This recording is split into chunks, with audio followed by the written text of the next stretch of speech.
மணத்தக்காளி கீரை செய்வது எப்படி? 3 எண்ணெய் ஊற்றிக்கோங்க. கொஞ்சம் கடுகு போட்டுக்கோங்க.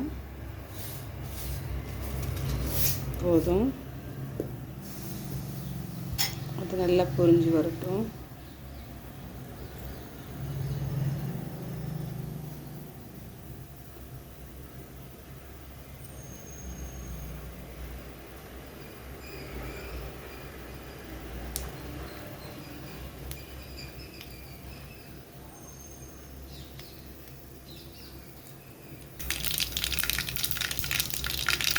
பொரிஞ்சு வந்துடுச்சு. அப்புறம் பூண்டு போடுங்க. பூண்டு கூடவே கொஞ்சம் பச்சை மிளகாய்,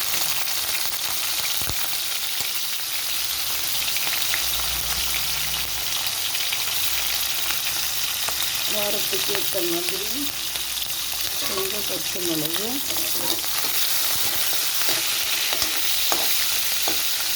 நல்லா பொரிஞ்சு வரட்டும். நான் கொஞ்சம் வெங்காயம் ஜாஸ்தி போட போகிறேன். ஏன்னா நான் கடைசியாக தேங்காய் யூஸ் பண்ண மாட்டேன். அதுக்காக அந்த ஒரு மணத்தக்காளி கீரைன்னா கொஞ்சம் கஷ்டப்பு இருக்கும். அதுக்காக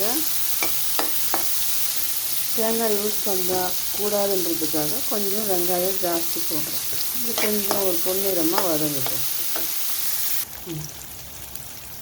லைட்டாக வந்ததுக்கப்புறம் நான் ஒரு கட்டு மணத்தக்காளி கீரையை க்ளீன் பண்ணி கட் பண்ணி வச்சுருக்கேன்.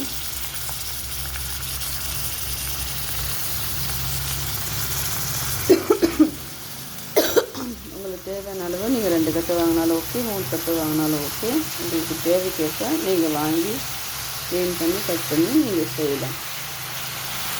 நான் கடைக்கு போகும்போது ஒரு கட்டு தான் இருந்தது, அதனால் ஒரு கட்டு நான் வாங்கிட்டு வந்தேன்.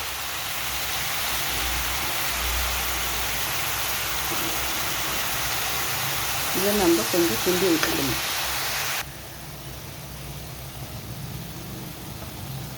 இது நல்லா ஒரு கட்டு தான் எவ்வளோ கம்மியாக இருக்குது பாருங்கள். அப்புறமா கொஞ்சம் இதில் உப்பு ரொம்ப கம்மியாக போடணும்.